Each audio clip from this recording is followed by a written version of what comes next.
evening, ladies and gentlemen. I just want to welcome you to Politics and Beyond, your transformative program, and want to appreciate you that speedily you are making this indeed a #1 talk show in this country. I want to encourage you to get engaging with us through the various social media handles that we have on the screen, and also to send in your messages, your comments to us through the WhatsApp number 050-888-1800. Again, 050-888-1800. I want to encourage you to also encourage others to tune in, because this is indeed your transformative program that we believe together, when we put our feet on board, we'll be able to build a better country for all of us. That is what we need.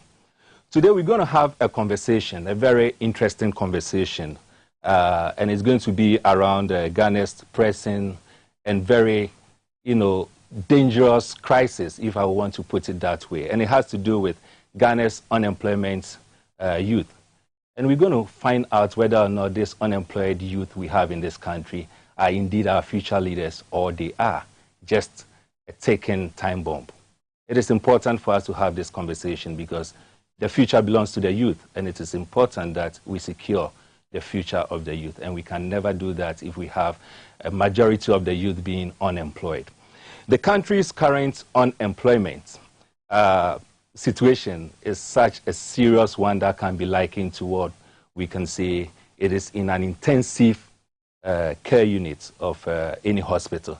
Indeed, if you look on the screen, you'll be wondering what is happening. And this is a group or a number of youth who are unemployed in this country, and they are rushing into the International Conference Center just because they have heard of something called job fair.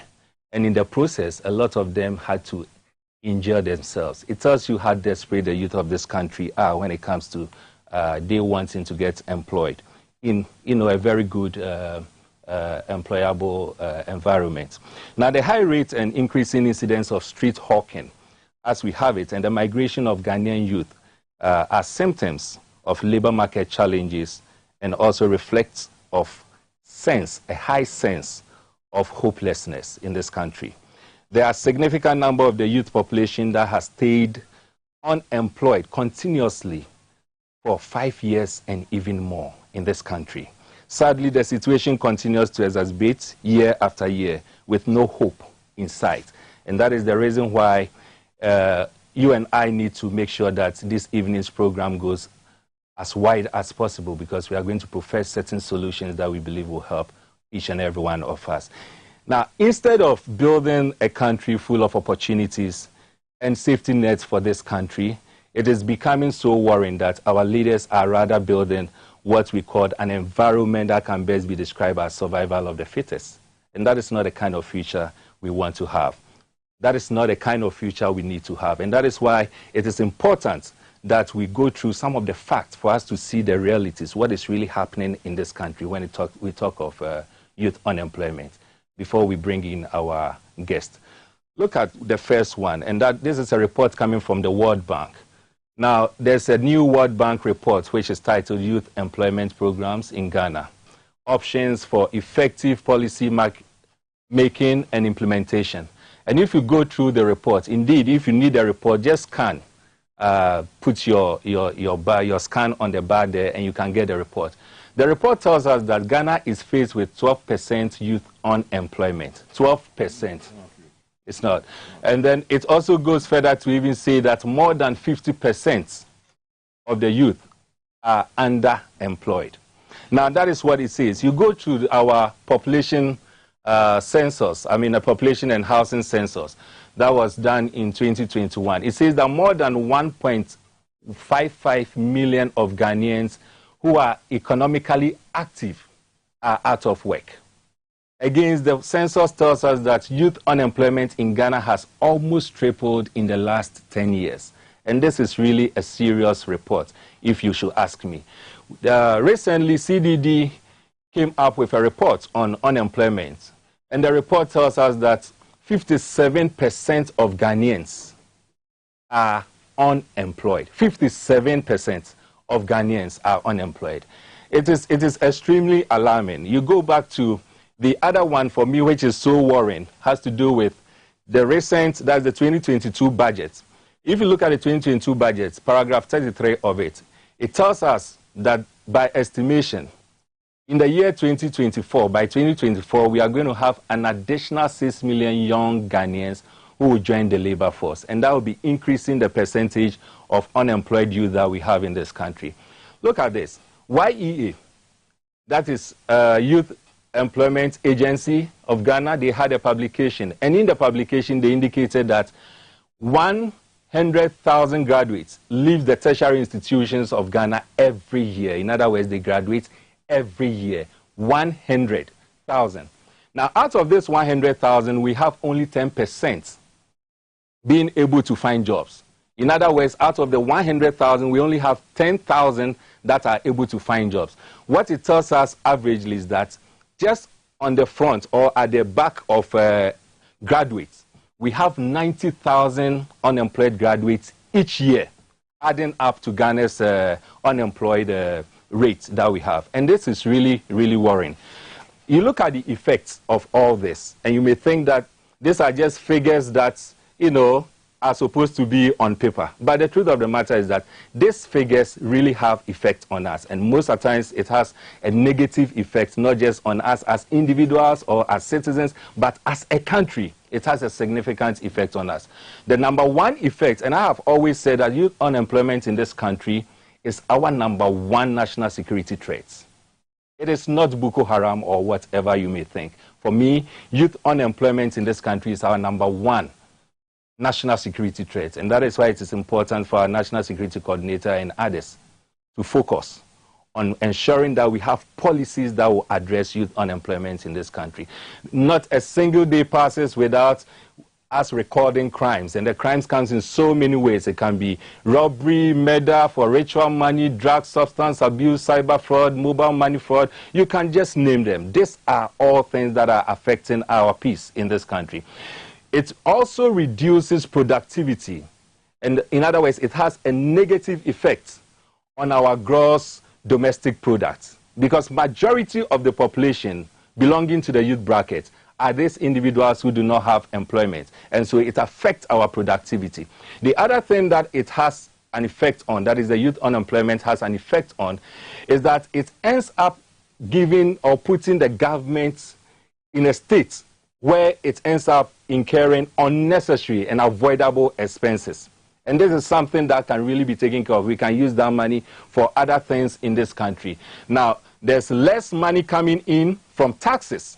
And that is simply because the youth, who constitutes majority of the population, they are unemployed. And you see, when you go through all this, you realize that Ghana, as I indicated, our number one security threat that you can think of has to do with youth unemployment. And that is why this topic is so important, and it is dear to each and every one of us. Now, I keep asking a simple question. After going through all these figures and after going through all these statistics, and the question is, where are our leaders? Or probably I want to call them, where are our so-called leaders? And I'm using the word so-called because most of the times when you sit back and you look at what they do, you realize that their actions and inactions do not really define the true meaning of a leader. And of course, I have said that the problem we have in this country is just because the problem we have in this country is simply because we end up electing politicians to take up leadership roles in this country instead of looking for leaders to take up political roles. And the very moment we end up losing sight of the fact that we need leaders to take up political roles, and we end up taking politicians into a leadership role, it's just like putting a square peg in a round hole. And that is the reason why we can see all these figures that we have there.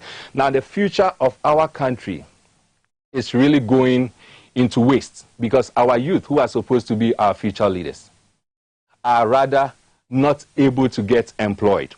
What is also happening is that we realize that our leaders that we are supposed to pay, I mean, we are paying with our taxes and they are supposed to think for us. They have refused to think outside the box.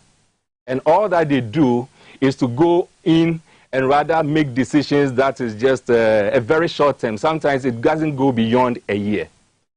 The most frustrating part of it all is that when this youth, frustrated youth, begins to complain, you will get some of our leaders or so-called leaders rather finding ways of insulting our youth.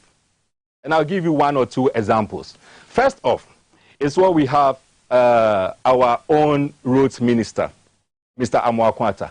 This is a politician who has been in parliament since 2010 till date. And we've been paying him with our taxes for the past 13 years. So far, if you do a calculation, he has taken 3 different ex gracias. And he has been part of the executive, he has been part of the legislature. All he needs to do is to make decisions that will help each and every one of us as youth. Unfortunately, in recent times, the best he could do for us is to engage in an illegality and in an unconstitutional decision. And that has to do with closing down of the road tolls.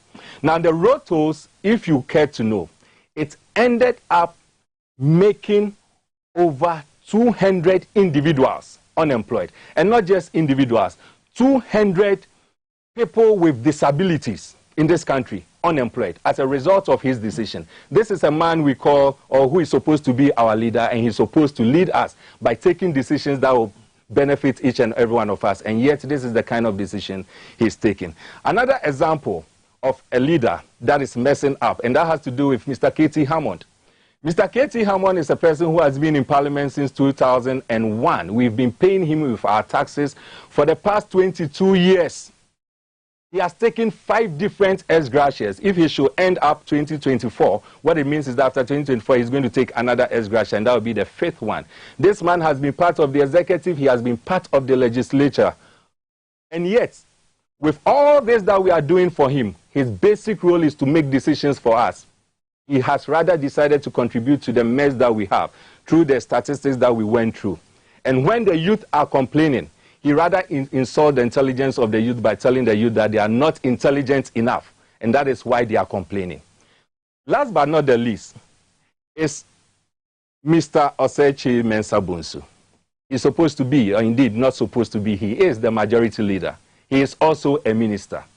This man has been in parliament since 1997.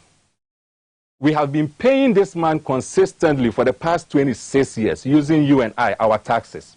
This man has received 6 different ex gracias. You can do the calculation and find out.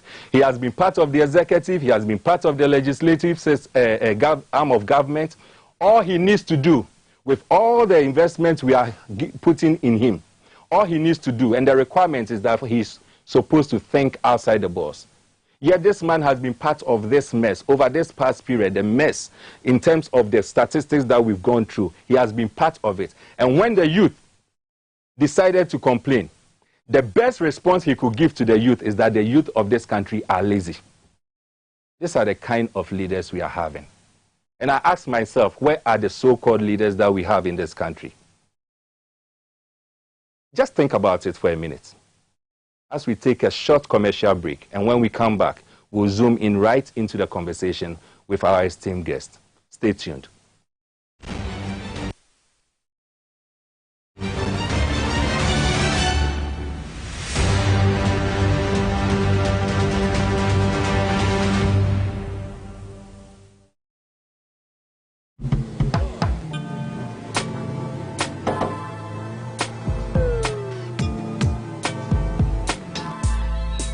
Welcome to AutoCheck Vehicle Diagnostic and Licensing Center.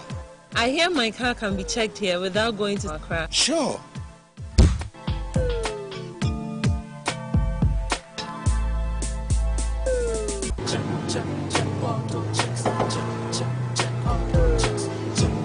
Emission, check. Alignment, check. Brakes, check. Visit AutoChecks at Koforidua Aquadum Road for the roadworthiness of your vehicle, from saloon cars to heavy-duty industrial vehicles. Madam, your car is now ready for the road. Thank you so much.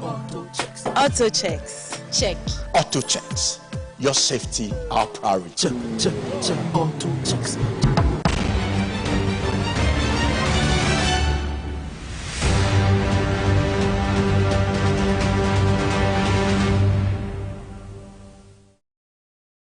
Thank you so much for joining, and welcome back. My guest is a very special one, just as we've had in this past 2 episodes. He's someone you and I know. We all know him. He's a name that I'm sure a toddler in this country will even say that I have heard before. This man has a lot of history and background. Former is more than enough. First, he is the former Minister of Trade and Industry of Ghana, former Minister of Communication, former Minister of Mines and Energy, Ambassador to the United States of America, former Minister of Education. Indeed, when the flyers went out, one colleague of mine sent me a message and said, do you remember when we were in school in 99, he was our minister? I said, yes. And then he said, so you are going to interview your minister? I said, yes. That is how time changes, yeah?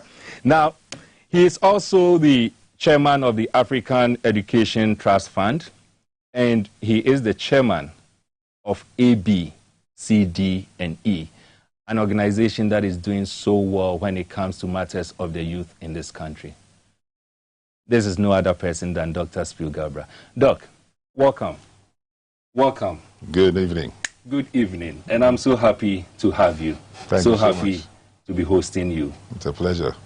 Doc, before we talk about the statistics and talk about what we indeed have to talk about today, ABCDE, what is it all about? ABCD is an attempt to offer an intervention in the social structure of Ghana to help the young people, the very youth that we are talking about, to be more employable. So we operate in the nexus, the intersection between the world of education and the world of work, especially in the world that deals with industry and the private sector. So over the past 12 years, we've been organizing a whole lot of programs, including mentorship programs, internship programs, scholarship enhancement programs, going into some of the secondary schools and universities, and holding talks and bringing in experienced men and women from the world of work to tell the students while they are in school the kinds of things they must do to make them employable. Because what we've found out in ABCD is that we have a lot of hard information that is in the curriculum. So when you go to a school or a university, you are expected to learn certain specific things. So we have a lot of students who are very good at mathematics, music, history, geography, social sciences, but they don't know anything about time management, how to manage their time. They don't know it. Nobody has taught them that. Nobody has taught them about issues that are dealing with leadership. Nobody has taught them, until recently, things that do with entrepreneurship. How to work for yourself, how to look after yourself, which is the issue that is leading to the unemployment. And nobody has taught them a whole lot of things that are not in the curriculum, and therefore a teacher comes to the classroom, he doesn't find the need to teach you any of those things. If he's taught you biology, physics, chemistry, and you can pass an exam, as far as he's concerned, he's done his work, and you graduate. But when you get into the time you're going to look for work, you have not done, nobody has prepared you with a CV. Nobody knows what a CV is. If you ask many graduates, even graduates, not to mention high school students, what is a CV? If you say, even if you mention a word, you explain the curriculum vitae. It was like, what does that mean? So these are the things, or interviewing skills. That's right. How to learn how to interview very well so that your chance of getting a job are high. So these are things that ABCD has been doing over the 12 years as part of its contribution to helping to lower the unemployment levels and to make our youth more employable. And some secondary schools, the Conference of Headmasters of Assisted Secondary Schools, some of their members have been very helpful to us. We've been into many of the schools, mostly in the greater Accra area, but we've also gone into the Ashanti region, into Western region and Central region. We'd like to do more, but of course also we need support from especially the very corporate institutions that we are hoping students will get jobs with. But the situation in Ghana and in most other developing countries is that the employer stands outside the school gates, expects teachers, lecturers, professors to teach the students to satisfy that employer's needs and requirements. That's right. But the employer does not get a chance to tell the teachers or the students what he needs as an employer from the school system. So the school system runs on its own, which is what I experienced as the Minister of Education. Then the employers also do their best to employ people, but there's no linkage. And so what we did at one point through ABCD was to organize an annual forum on government, industry, academia collaboration. Yeah. That is, we need a much closer collaboration between industry, government, and academia. They must come together and look at where the loose ends are within the system. Otherwise, they're running in parallel lines, and they're not converging properly.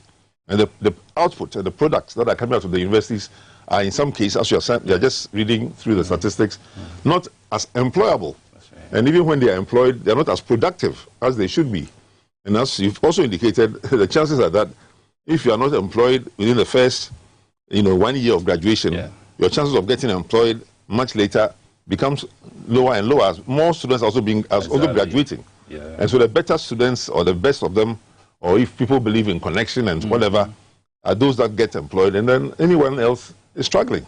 So yes, I know people who have not had a job in 5, 7, 8 years, and trying to let them suddenly become entrepreneurs without any prior orientation, unless their family are businessmen and traders and all of that, becomes very, very difficult. That's right. So it is a weakness in our educational system, which some of us have identified and are trying to do something about. But we need a massive, program of reorientation of our students and their minds and their parents. It's a whole ecosystem issue that needs to come together. So what the teachers are teaching can be modified. What parents tell their children also can be modified. And what the government is doing in terms of where government priorities are, where government's expenditures are, and what incentives we give to children to let them behave a certain way. So when I was even a minister, even at that time when we were trying to introduce various support schemes for students, we wanted it to be based on the need-based approach. If you need the assistance, even Ghana Education Trust Fund, which by God's grace I had the honor to create and to bring about into Ghana, we didn't want it to be just money that everybody gets. If we had a needs-based system where if you are ready to create your own job, for example, we give you a certain amount of money, even towards your scholarship, then we know that this person, when he or she graduates, is likely to be employable. But the student movement at the time also liked this approach of let everybody get the same amount of money. Even now, I mean, if you try to introduce a research grant among university professors, and you tell them that, look, we can give this university grant, let's assume you have got, for the sake of a discussion, you have got $1 billion or $1 million to distribute to university lecturers. And you tell them, look, we want to give you this grant to enable you to do research on certain topics. Let's say we want to let them do research on employability in order to get a grant. They say, no. Let everybody write their own topics and let them get a grant anyway, just because they are university professors or university lecturers. And the amount also should be the same.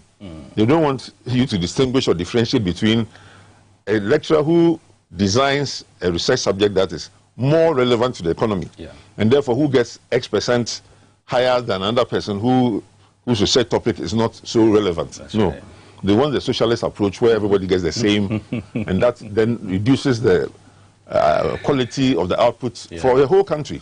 So there are a number of all these kinds of institutional drawbacks, and which over time, those of us who have had the privilege of going into government and coming out, you have more of an opportunity to reflect on what you did and what you didn't do. You may also acknowledge your errors and your mistakes, and you can also make more useful contributions and recommendations. But often, what we have in Ghana right now is the situation where if you are not in government, you are considered fairly useless to the whole economic system unless you are in so-called power. Then all kinds of things are thrown your way.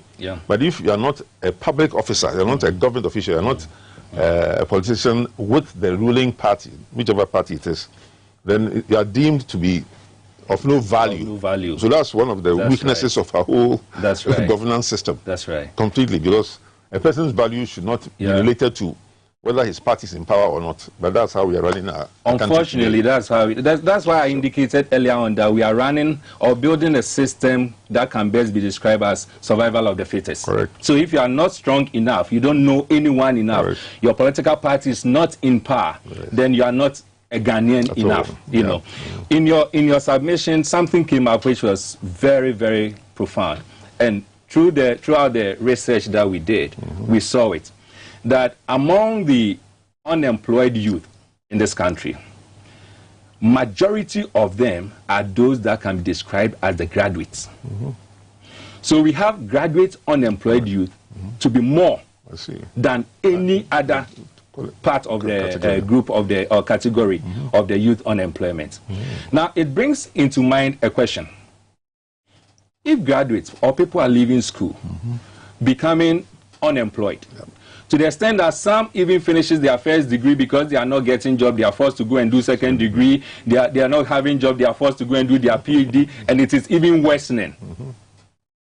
Is it a matter of our educational system not being good enough to, train the youth to be employable, or train the youth to even create their own businesses? In other words, just as you've been an educational minister before, do you think our curriculum, our system of education is relevant enough in terms of preparing the youth of this country to be employed?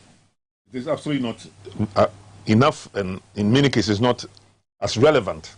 If I were to become a student again in this life or the next one, I certainly would be choosing all kinds of different subjects than what I studied. But I'll give you another example. When I was Minister of Education, there was a time when I got to know about the achievements of Apostle Kojo Safo. Okay. And I was impressed that here's a man who is trying to do, invent things, a car, a helicopter, whatever it was.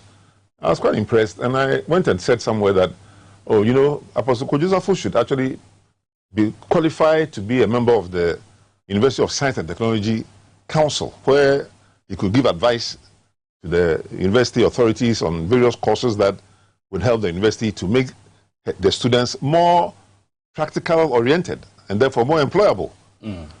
Now the vice chancellor of the university at the time, he's obviously left us, he's late or dead, so I wouldn't speak evil of the dead per se, and I'll mention his name, but the fellow, the vice chancellor at the time, then came on air and said, you know something, referring to the minister's comments, the minister should know that the University of Science and Technology is an institution which has been created to teach people how things are made, but not how to make them. The University of Science and Technology is an institution which has been established to show and to teach children or the youth how things are made, but how things are made, but not how to make them. Vice Chancellor. Not how to make them, but how they are made. So you just know that engineering, you're an engineer. This is how a car is made. This is how a telephone is made. This is how a bricklaying machine is made. But don't try and make it yourself. What? Now, for this, a colonial thinking process. So I understood him, because he was an older person who had been taught in the British colonial system, whatever you call it, went to British University and all that, and therefore came out as a dry academic. That's what I call them, dry. Yeah. You know the subject very well. You can get first class, second class, whatever it is, but you have not been taught to use that knowledge for your country's development. So you know how things are made. And you come to engineering faculty. So all these engineers, many of my schoolmates, they've learned a whole lot of things about how things are made, how a radio is made, how a telephone is made, but don't make it. Why? Because the metropolis, the metropolis, as we called it, the Western world, the headquarters of Britain and France, where countries were colonized in the past, did not want competition for their own products. Okay. So they didn't want you, the colony, and your subjects or your citizens to know how a watch is manufactured. Just wear the watch. Come and import it from us. So even until recently, cocoa, you just imported chocolates. They didn't want you to know how cocoa was made until very recently. Chocolates were made until recently after independence. So many of our older professors still probably have still that thinking. But if you don't allow students and young people in particular, and I believe in early childhood education, so my new foundation, the Program Foundation, is really going to be working hard in early childhood education, where young people, as you see in Korea, you see in Finland and in China, in Japan, are beginning at 2, 3, 4 years old to play with all kinds of, well, they may be toys, but and sometimes it is also laptops and other gadgets that get them thinking creatively. And they are rewarded, and the prizes are for innovation, for creating something, for producing something, not just for being in class. That's right. And not being just smart in terms of regurgitating what your teacher has taught you, as well as you can repeat the same thing, then you are a good student. No. So that's where, if you're asking about the curriculum and the way teachers are taught and how we evaluate our own teachers and our own students, there's a lot that can be done to bring a different breed of students out who can actually be more relevant and more creative for our current economic challenges than what we have had over the years. Look, Doc, I am taken aback by the the Vice Chancellor's comment. Sure. And I'm taken aback not because of what he said then, but the fact that I'm sure he told you this over a decade now ago. Oh, yeah, 20 years. 20 years. 20 years. And it's still the same. Exactly. That is where I am coming to. Well, that over 20 years, it is the same mentality. Correct. It is the same mindset. It is the same structure that we are using. Correct. And we are producing things or graduates through. But recently, in fact, I watched a video of the current Minister of Education, Mr. Bichum, who decried the fact that he's been to many schools as part of his work around. And anytime he goes to a school and he speaks to them and he asks them who wants to ask a question, according to him, anyway, nobody seems to want to ask a question. So now he was worried that the students have become so intimidated by whatever means. But I'm sure he knows why some of them have become intimidated and what happened over the last number of years, especially when the free senior high school education was being introduced and the teachers were being intimidated, headmasters were being intimidated, people were not being encouraged to think outside of the box. And they just said, this is the policy, follow it, you'll be suspended, you sack you if you don't do it. So all of that obviously has contributed to students not being able to ask questions. But my point is that the issue is one that has to be addressed in a circumferential manner. So parents in their household, if they are educated or even want their own children to be well educated, must open up their children to be more, explorative. They must explore outside their normal areas of comfort zones. And then the churches, we spend a lot of time in church or, in the mosques. They must also have that same attitude of allowing children to ask questions. Suffer the little children to come unto me, the Bible says. So parents, teacher associations. I mean, I happen to chair a group of people that the government has put together to help rehabilitate a school that I was my own primary school, Manchetaki Primary School, in Accra Central, almost opposite what used to be Fari School. That's right. The way to former Kingsway, this old-time language. But some of us are surprised that the teachers will tell you that as many as 50% of the mothers don't know their own date of birth, nor their child's date of birth. That's crazy. So, how is that possible? In Accra today, not in a far-off village. No. Here, in Accra Central. And yet these are people who are hopefully not just giving birth in the backyard of some, but at least some polyclinics and some maternity centers. But they have no knowledge of their children's dates of birth, among other many things that they are not interested in, parent-teacher association meetings. They don't attend. They don't follow their children's coursework and schoolwork. So with that kind of parenthood or parentage, it's going to be difficult for these children to adapt to all the possibilities. So we are trying to go into that particular school and intervene in many ways, using the mentorship skills and bringing in the private sector and all kinds of creative ideas to build up a different kind of student over a number of years. Doc, 20 years on, we are worse off. In many cases, I asked the question, where are our leaders? Depends what you mean. We have leaders in entertainment, leaders in football, leaders in music. We are talking about leaders whom we are paying with our taxes to develop policies that will resolve issues that we saw. Right. 20 years on, what we are seeing is that the situation is moving from bad to worse. Yeah. Where are our leaders? Where did we go wrong? What is happening? Let's look at one sector of the economy, which I think most young people will relate to, whether positively or not. How we are treating our water bodies, the element of what we call galamsey, because that's where many of the young people claim is where they're spending their time, because they think it's well, I don't know whether it's an easy way to make money, but at least they can see somebody coming on radio and TV putting gold bars on the television station and say, hey, I make a lot of money. You guys also try and make your money and follow me into gold mining or galamsey or whatever it is. So with those examples for our youth, according to the Minerals Commission, there are about 1 million or 2 million 10% of Ghanaian youth who are involved in one form of illegal mining or the other.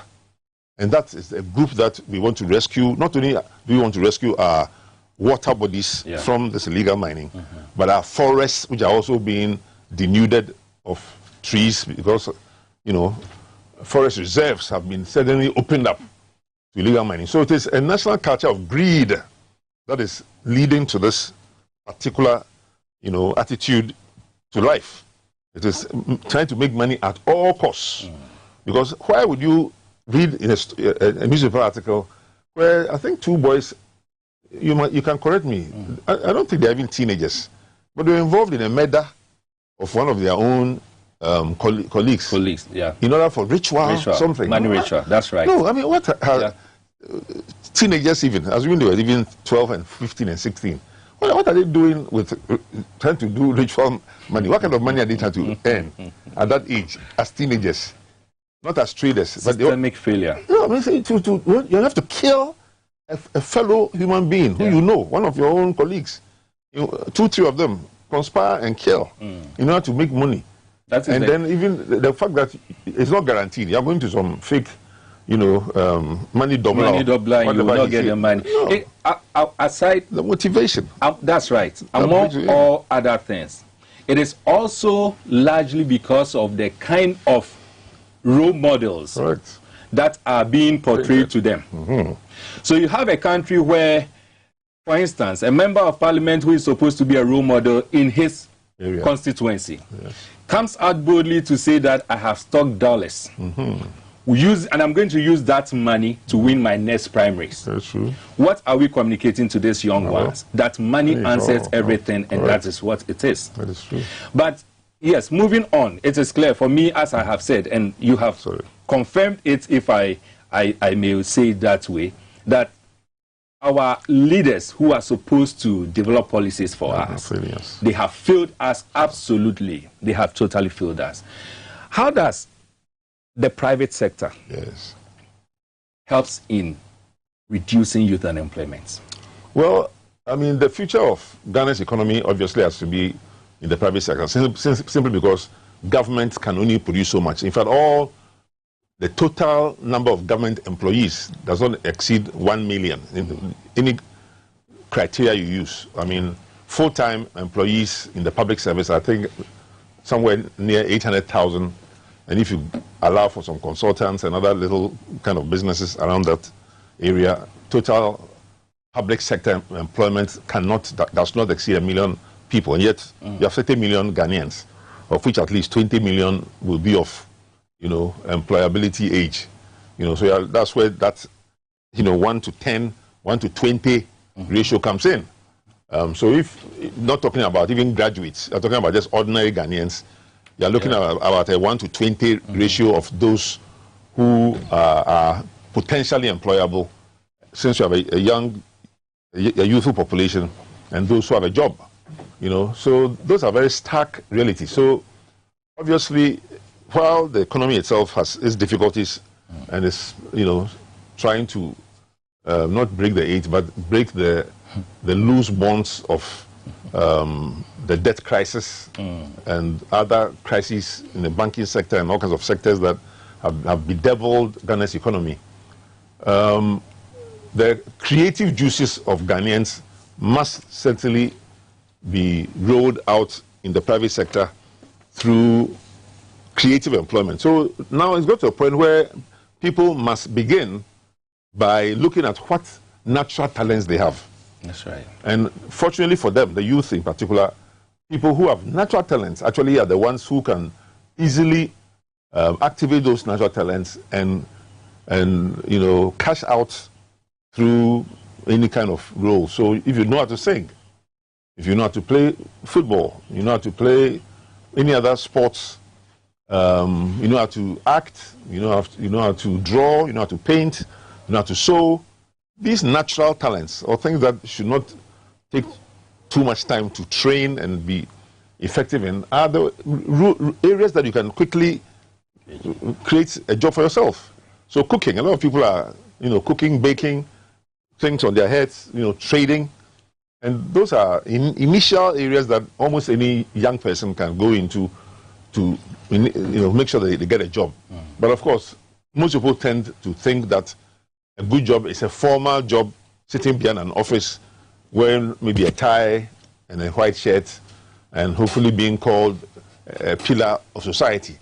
But I think the reality now is that the crew in this studio, including cameramen, people who are doing facial training, and a whole lot of artists in the background, designers, posting, printing, and all that.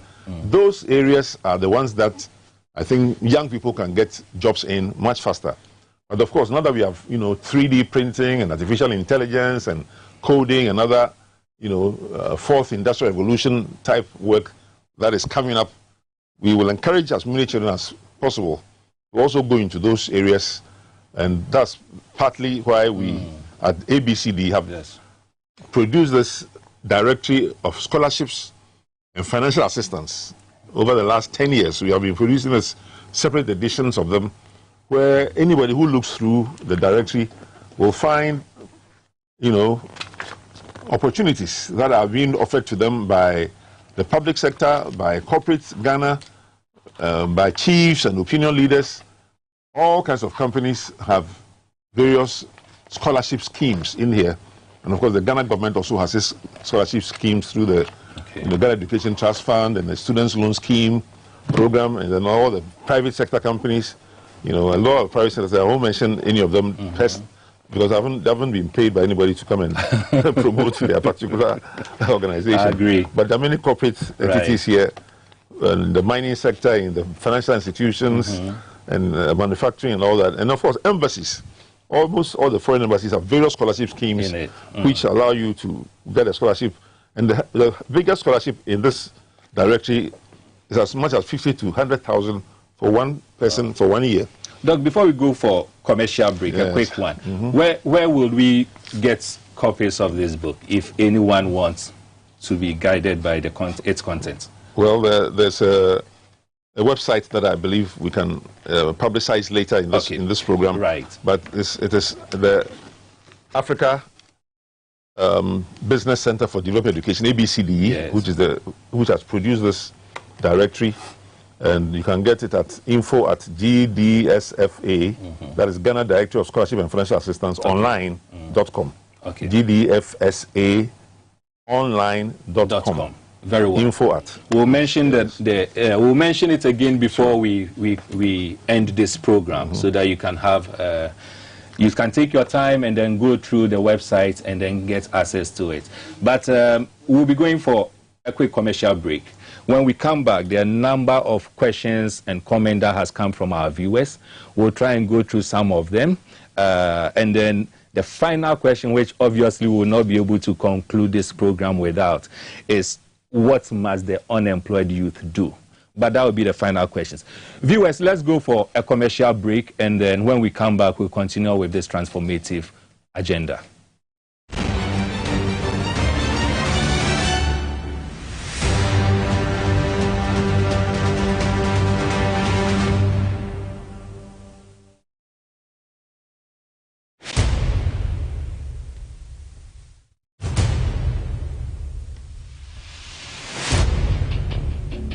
The average human body mass should have at least 60% water for optimal performance in any physical or mental exercise. We can help you maintain it naturally.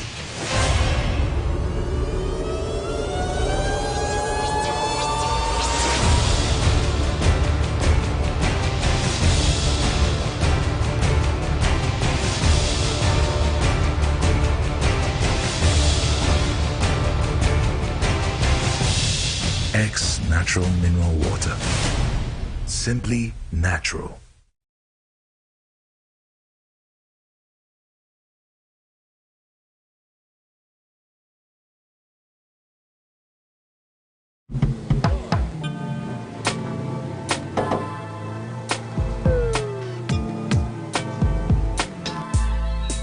Welcome to AutoCheck Vehicle Diagnostic and Licensing Center.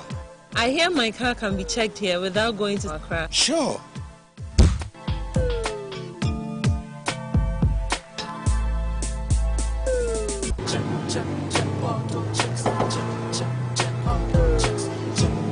Emission, check. Alignment, check. Brakes, check. Visit AutoChecks at Koforodia Aquadum Road for the roadworthiness of your vehicle, from saloon cars to heavy-duty industrial vehicles. Madam, your car is now ready for the road. Thank you so much. Auto checks, check. AutoChecks, your safety, our priority. Check, auto checks.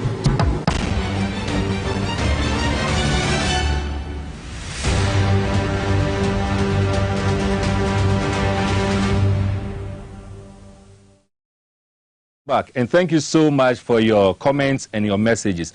Doc, if you permit me, I want us to run through some of the comments and messages that has come from our cherished viewers. So the first one says, I'm Ibrahim from Asante Bekwai. I think we the Ghanaians have to know that we don't have leaders, and even if we have, they are a mess leaders or wicked leaders. Okay, someone says, great mind, Dr. Spiel. Ghana is blessed to have such a personality. If our leaders does not think of us today, then what should we have a future? Oh, okay, not so clear. My name is David Daw. Okay, David. Good evening. The leaders in this country are so wicked, they don't think of the youth into this country. Go and check our police cells and the prisons and see Ghana youth. You will cry. Kingsley from Accra. Good evening. The leaders in this country are so wicked. They don't think of the youth. Okay, so I think I've just repeated.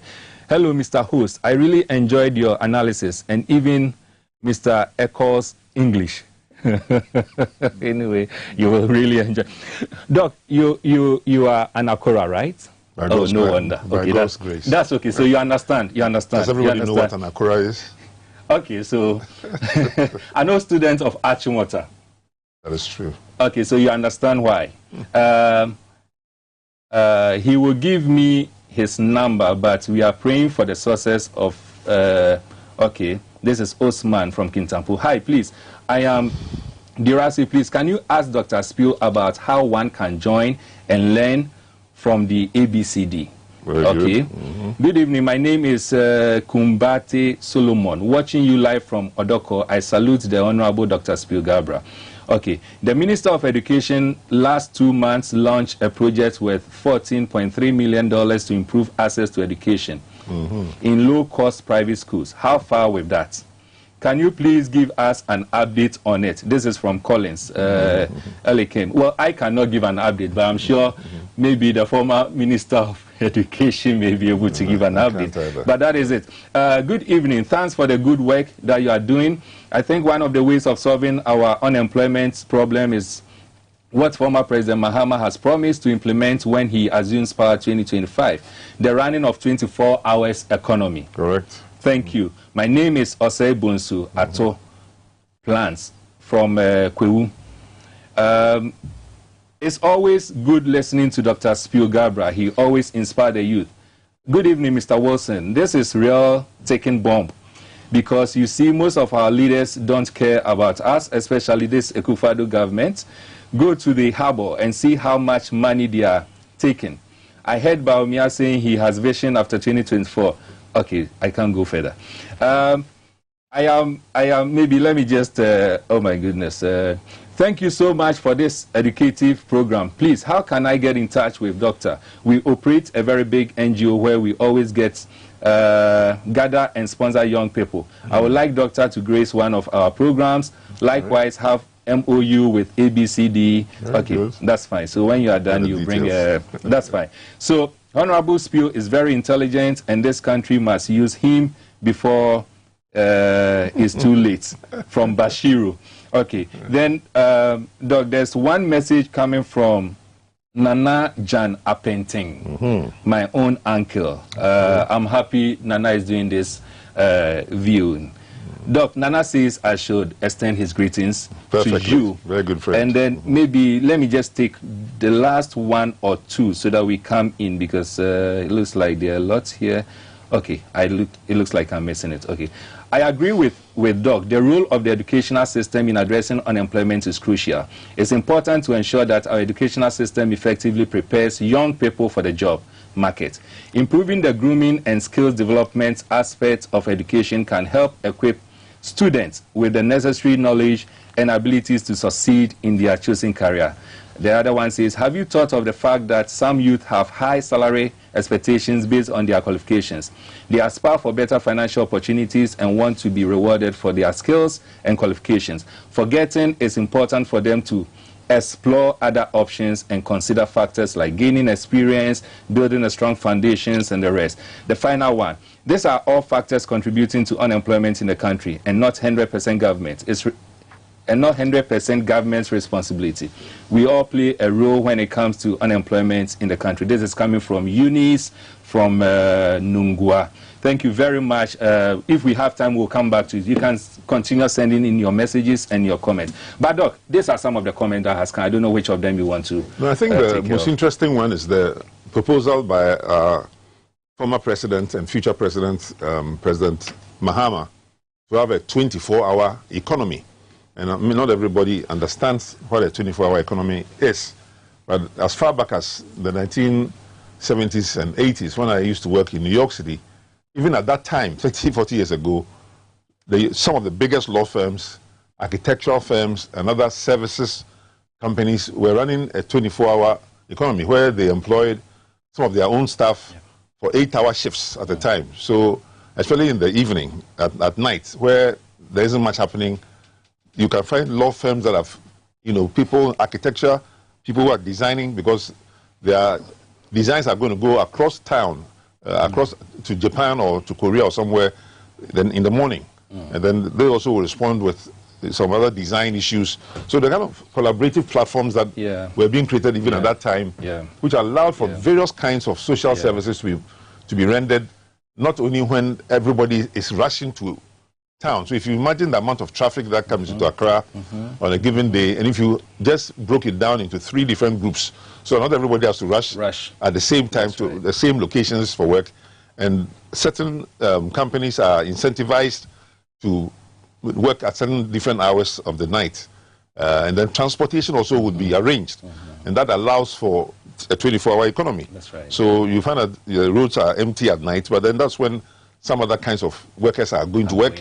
And you have train services and you have bus services, and then, night markets and shops are also open at night so that you don't all have to be, working in the daytime. Right. So there are many ways, but we can learn from the best practices of 24-hour economies around the world and implement some of it on a small scale and then hopefully a large scale. And that's what happened under John Dramani Mahama's government of 2025. Good to hear. Well, all we need as youth is to have solutions to this. Very true. Crisis. Very bad. National crisis on our hand. Doc, the national crisis respectfully begins with the mind and the morality of our society. I mean, that greed factor, if it's not tempered, it does not cut down, it will disturb every other, attempt to modernize or to remold the economy. And that part is an emotional and a mental and a spiritual part. How to reduce the amount of greed. I think it's a conversation we need another time to have, because truly this greed has moved into all aspects of our religious bodies, our, just name it, everywhere. It is everywhere. But judicial system, legislative, oh my goodness, all of them is so terrible. Executive, you just can't mention. They are like the epitome of it all. But our time is running out. Doc, let me just ask, probably this may be our final question, so if there are others you want to add to it. What must the unemployed youth do? They must be flexible in their minds as to what opportunities they are able or willing to go for. You'll be surprised that as high as unemployment is, there are many talented people who are also very choosy about the kind of work they will do. If you talk to any young person and say, oh, so how can I help you with your work? Where would you like to go? They say, oh, well, I like to go to income tax, or it does Ghana revenue. I said, why Ghana revenue? Oh, I would like to work at GNPC. I mean, they have some ideas of some organizations where they think there's a lot of money to be made, and the Minerals Commission, I like to be there because somebody, or now Forestry Commission, somebody went there and in less than 5 years was able to steal or make available over 100 kinds of properties to their family. So all these things are disturbing people's thinking and giving them wrong ideas. But the issue of working experience that is needed, is it a factor that discourages? What is its relevance? I graduate today. I go through what we call the national service. Correct. I'm looking for a job, and I'm told that I don't have experience. No, for certain kinds of work, there's no question that a certain period of apprenticeship, if you like, or experience or mentorship is necessary for you to perform at your fullest capacity. But it doesn't mean that you are not employable at all. It just means what kind of work can you do immediately. And as I've suggested, it is useful for that 90% of the cohorts of any school or university who may not find work immediately to be mentally prepared to do other kinds of things.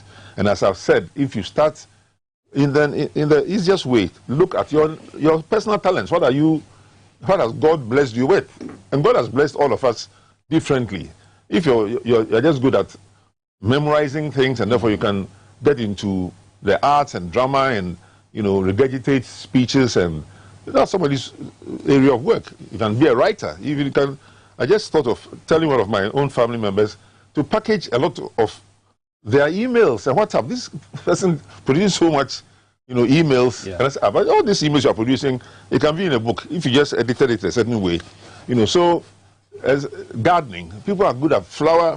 Your mother, your father may have a garden in your house, and you don't pay attention to it. This is for garden boy. A certain boy should be the one gardening. If you took interest in your garden, you could just plant flowers. You know what you can sell some flowers for that are of interest to florists. That's the beginning of a floral career. That's right. Or you may be good at cooking. Just the normal cooking that all men and women are expected to do. We all cooked in the United States and other places, in Britain. Whether you have a wife or not. I mean, you have to cook anyway, just because the system requires you to cook. Nobody's going to. You can't employ a cook. You can't, for most people. But in Ghana, everybody expects to have somebody cooking for them. And so therefore you don't become a caterer. So if you learn culinary skills, how to arrange food on a plate, and in a very special way that is tasty, before you know you are in the catering business and you are doing all kinds of things. So that's right. I think that people just have to start small, and I'm sure people have put all kinds of things on websites and then